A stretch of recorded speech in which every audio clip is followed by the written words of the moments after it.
आनंद या जीवनाचा सुगंधा परी दरवळावा, काव्यातला सूर जैसा ओठातुनी ओघळावा. जिजुनी स्वतः चंदनाने दुसऱ्यास मधुगंध द्यावा. हे जाणता जीवनाचा प्रारंभ हा ओळखावा. आहे ना किती सुखाचे क्षण, आजीचा आनंद. कोणाला ना दुःख देणं, त्रास देणं ह्या गोष्टी ना सोप्या असतात, पण तेच कोणाच्या चेहऱ्यावर स्माईल आणणं हे तेवढंच अवघड काम असतं. आपण आपल्या बोलण्याने, आपल्या वागण्याने आपण समोरच्याला ना त्रास देऊ शकतो, त्याला दुःख देऊ शकतो. असं वागणं कठीण आहे की ज्यामुळे आपल्या वागण्यातून समोरच्याला आनंद पण मिळू शकेल.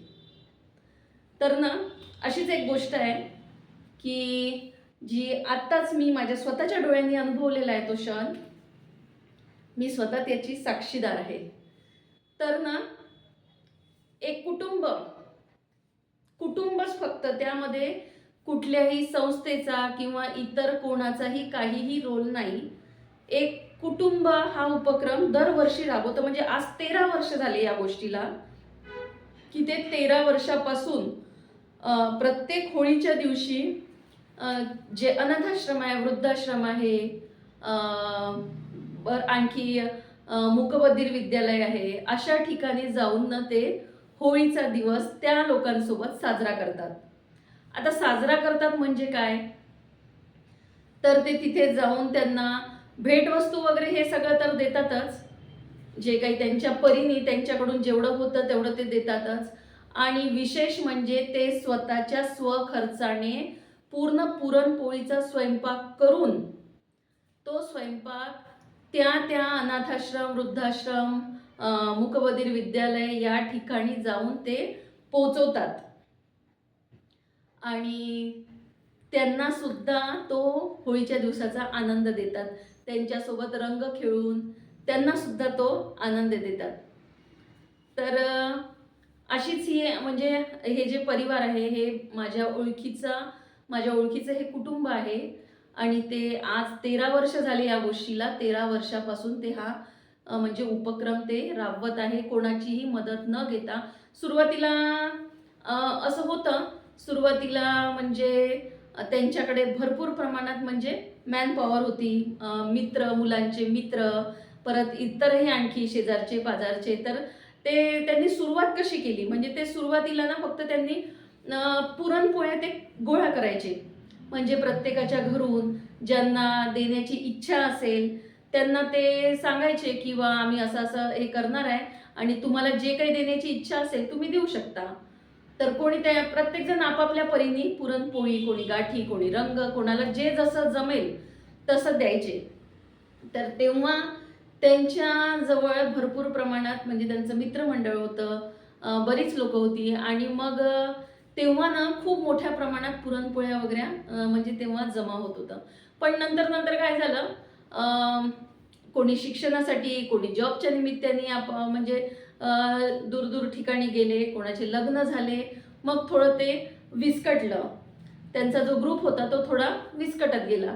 तर मग ना त्या कुटुंबानी स्वतःच आता ते 3-4 वर्षापासून स्वतःच ते त्यांच्या घरी पूर्ण पुरणपोळीचा स्वयंपाक करतात. आणि तो स्वयंपाक घेऊन ते त्या त्या ठिकाणी जातात. त्यांना त्या लोकांना पोट भरून जेवणाचा आनंद देतात. ही सोपी गोष्ट नाही आहे बरं. यासाठी पण भरपूर मेहनत आहे. आपल्या जवळून पैसा पण खर्च करायचा आहे आणि त्यासाठी मेन म्हणजे स्वतःची इच्छा असणं गरजेचं आहे. इच्छा असेल तरच तुम्ही या गोष्टी करू शकता. आणि दुसऱ्यांबद्दल जर तुम्हाला काही जाणीव असेल, दुसऱ्याच्या दुःखाची, कष्टाची जर तुम्हाला कदर असेल, तेव्हाच या गोष्टी होऊ शकतात. जर दुसऱ्याच्या दुःखाची आपल्याला जाणीवच नसेल तर आपण हे सगळं करू शकत नाही. आणि ना यावर्षी मला तो योग आला त्यांच्यासोबत जाण्याचा. म्हणजे मला दरवर्षीच वाटायचं की मी गेलं पाहिजे, मला जायला पाहिजे. सुरुवातीला मी त्यांना काही वर्ष, 2-3 वर्ष पुरणपोळ्या वगैरे करून दिल्या माझ्या घरून. पण नंतर मग ते देणं पण माझं बंद झालं. पण माझी खूप इच्छा होती की मला त्यांच्यासोबत जायला मिळायला पाहिजे. पण तो कसा सणाचा दिवस वगैरे असल्यामुळे मी पण ते इतकं काही मनावर घेतलं नाही, कारण घरचं करून जाणं तेही काही सोपं नाही. पण यावर्षी म्हटलं की नाही, आपण जाऊच या. म्हणून मग मी यावर्षी त्यांच्यासोबत गेली आणि खरंच म्हणजे एका सगळ्यात शेवटी ते एका वृद्धाश्रमामध्ये जातात आणि तिथे ते त्यांच्यासोबत छानपैकी रंग खेळतात, होळी खेळतात.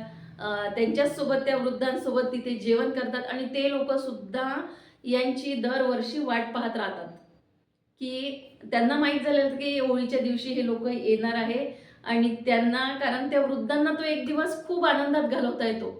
त्यांचा दिवस खूप आनंदात मजेत जातो. यावरचा मी एक शॉर्ट व्हिडिओसुद्धा टाकलेला आहे, तर तुम्ही त्याच्यामध्ये पाहू शकता की ते आजोबा किती आनंदाने त्याच्यामध्ये म्हणजे डान्स करत होते. तर त्यांना ही एक संधी असते. हा तो दिवस जगण्याची, आनंदाने जगण्याची त्या वृद्धांना ती संधी असते आणि त्या दिवसाची त्यांना ते वाट पाहत असतात. आता तिथल्या ज्या म्हाताऱ्या वगैरे होत्या ना, ज्या म्हणजे आता आहे बरेच वर्षापासून त्या वृद्धाश्रमामध्ये आहेत आणि त्या या फॅमिलीला चांगले ओळखतात. तर त्या म्हाताऱ्या अगदी त्या काकूंची अशी वाट पाहत होती आणि त्यांचं ते बोलणं, त्यांचं ते प्रेम, "आली का हो माय आमच्या विदर्भाच्या भाषेत, "आली का हो माय आणि असं तसं बोलून म्हणजे ते त्यांचं प्रेम व्यक्त करत होत्या. तर खरंच ना, तो खूप म्हणजे खूप आनंद देणारा क्षण आहे. आनंद देणारा तो म्हणजे दिवस आहे, की त्या वृद्धांच्या चेहऱ्यावर ते आनंद त्या दिवशी फुललेलं मी पाहिलं. तर ना, खरंच समाजामध्ये ना खूप उपेक्षित लोक आहे, की जे या गोष्टीपासून वंचित आहे. आता ते वृद्धाश्रमात राहायला आलेले आहे म्हणजे काही स्वतःच्या मर्जीने तिथे ते राहायला आलेले नाही आहे. त्यांचे काहीतरी प्रॉब्लेम असतील, काहीतरी अडचणी असतील, तेव्हाच ते तिथे म्हणजे राहायला आलेले आहेत. ते आपल्या घरापासून दूर आहे किंवा कोणाला कोणीच नाही आहे. एक म्हणजे तिथे खूप वयोवृद्ध सुद्धा होते, खूप म्हातारे सुद्धा होते. एक आजोबा होते, की त्यांच्या डोळ्यात मी तिथे पाणी पाहिलं, की म्हणजे माहीत नाही त्यांना त्या आपल्या घराची आठवण आली, की आपल्या कुटुंबाची त्यांना आठवण आली, माहीत नाही. पण तेव्हा तिथे त्यांच्या डोळ्यामध्ये पाणी होतं. तर ना, आपण ही भावना समजू शकत नाही, की त्यांना काय वाटत असेल. आणि खरंच असे उपक्रम जर होत राहिले, तर म्हणजे आपण सुद्धा करत राहिलो, तर नक्कीच आपण दुसऱ्याला आनंद देऊ शकतो. कारण ना, आनंद देणं ही मला तरी वाटते, की सर्वात महागडी गोष्ट आहे आजच्या जगामध्ये, दुसऱ्याला आनंद देणं. तर असा तो क्षण होता, की जो मी अनुभवला आणि मला सुद्धा म्हणजे त्या दिवशी खूप छान वाटलं. याआधी मी गेलेली आहे त्या वृद्धाश्रमामध्ये. मी माझ्या मुलाचे वाढदिवस वगैरे तिथे केले होते 1-2 वर्ष. तर ते सुद्धा क्षण खूप भावूक होते. तेव्हा सुद्धा त्या लोकांना तसाच आनंद झाला होता आणि आजचा हा दिवस सुद्धा तसाच होता, जो मी त्या दिवशी तिथे अनुभवला, की खूप आनंद देणारा हा तो दिवस होता. तर खरंच त्या कुटुंबाचे तर शतशः आभार, की ते इतका छान उपक्रम राबवत आहे आणि पुढे-पुढे अशीच त्यांची आणखीन म्हणजे काय म्हणते त्याला, अशीच प्रगती होत राहो आणि यापेक्षा सुद्धा मोठं कार्य त्यांच्या हातून घडत राहो, हीच ईश्वरचरणी प्रार्थना. तर धन्यवाद.